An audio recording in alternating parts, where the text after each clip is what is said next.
Hello, welcome to my video.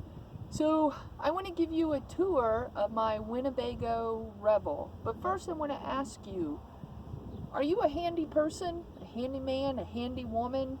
You're great with do-it-yourself projects? I'm not. I suck at them. I probably spent a couple of years looking at camper vans, looking at van conversions, and then finally I came across this and it was perfect. It had everything I wanted, but it had a blank slate so I could do some stuff to it.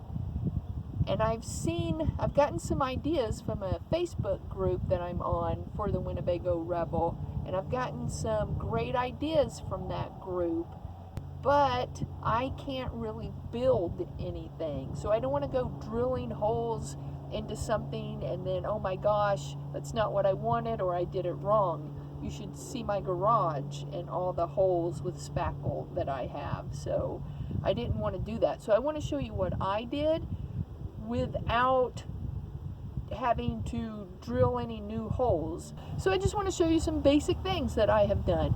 And first, if you are a Revel owner, you may have noticed my table leg.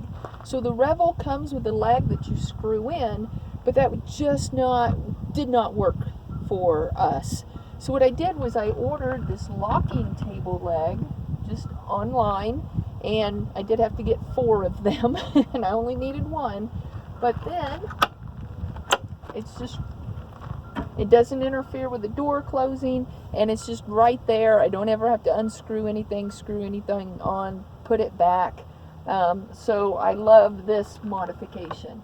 I used the existing holes that were here. It actually fit, and this is cardboard right here to hide the other holes. So you can see I can't even make something that's going to cover this and look good.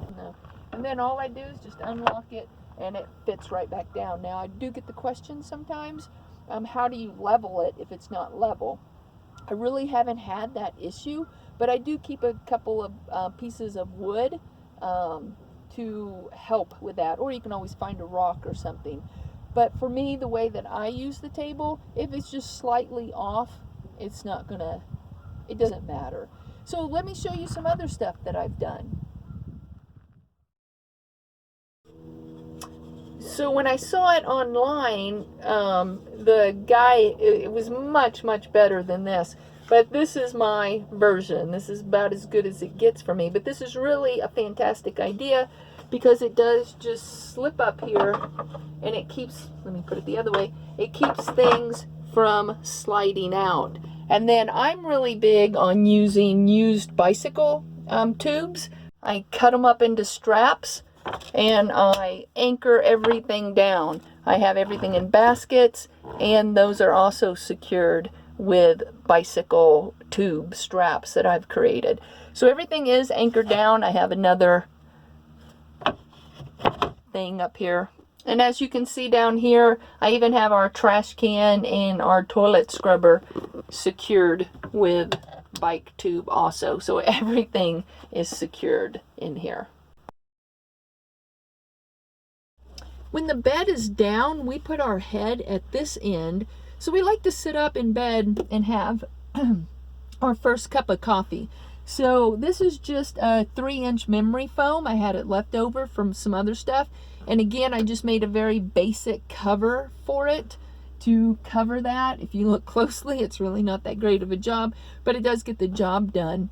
And then these are just some pillows. I like to prop myself up a little when I'm sleeping because I have horrible sinus drainage issues. So that's what these are used for, but it's just nice storage. And then this is just a strap.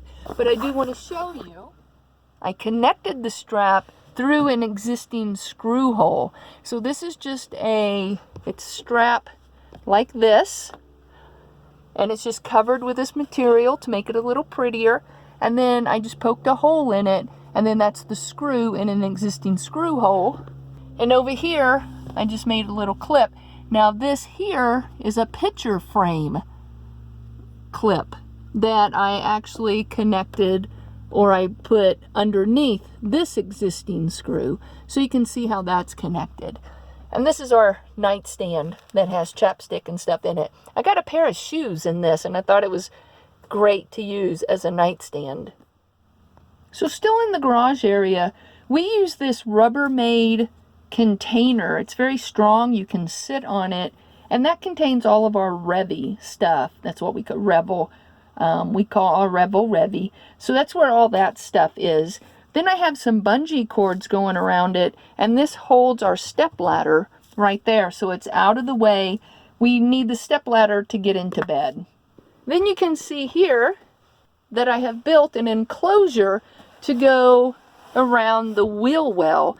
Then that way I can store some stuff in here. And let me show you how I have that connected. So again, so you can see the wood that I have here. And again, these screws are going into existing screw holes. So that is just putting, and I have this anchoring the wood here. And then down here at the bottom, same thing, and that's just keeping it from sliding out. It's holding it into place.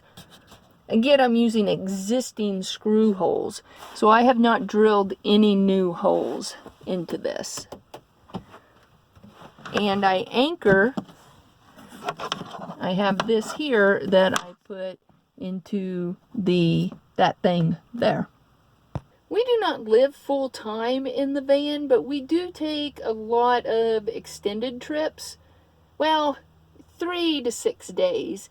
And we take it out almost every weekend, and I use it as my trailhead van, is what I call it anyway. So anytime I'm going biking, I always take the van. So we do need some storage.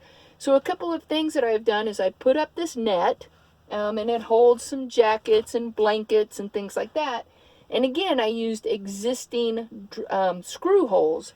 So I got some big washers, and in the existing screw holes up here, I put the washer under the screw, and then I was able to take the netting and put under the washer. To hold our chairs, I simply put this strap here, and I poked a hole through the strap and anchored it to a screw hole down on the floor. I also have these straps here connected, again, to the same thing. Actually, I'm using the netting here to connect this to. So then when we have our backpacks or sometimes snowshoes, I can anchor that here. Now, when we do take a little bit longer trips, we simply use our duffel bags and suitcases, and I line them along the floor here, and then I use this 6-foot flexible tie, and then I tie it around all the suitcases and bags, and that holds everything into place. I also have these hanging baskets up here, and how I hung those is this is just a curtain rod going across, and these are actually those little adhesive hooks, but they were thin enough that I could shimmy behind this piece here. So it's holding down this rod. So now I have these nice baskets here. So we like to put things in it, especially when we're in bed. We can put our phones in here while they're charging, or some extra clothes, anything like that. Well, thanks for watching my video, and really what I wanted to convey was you don't have to be this really handy-dandy person to do some modifications, and you don't have to worry about destroying your van thinking, oh my god, I'm going to drill holes all over the place, and then what am I going to do? Especially in plastic, in the garage area, I'm really worried about that. So I hope I gave you some ideas. All right. I hope to see you guys out there on the road. See ya.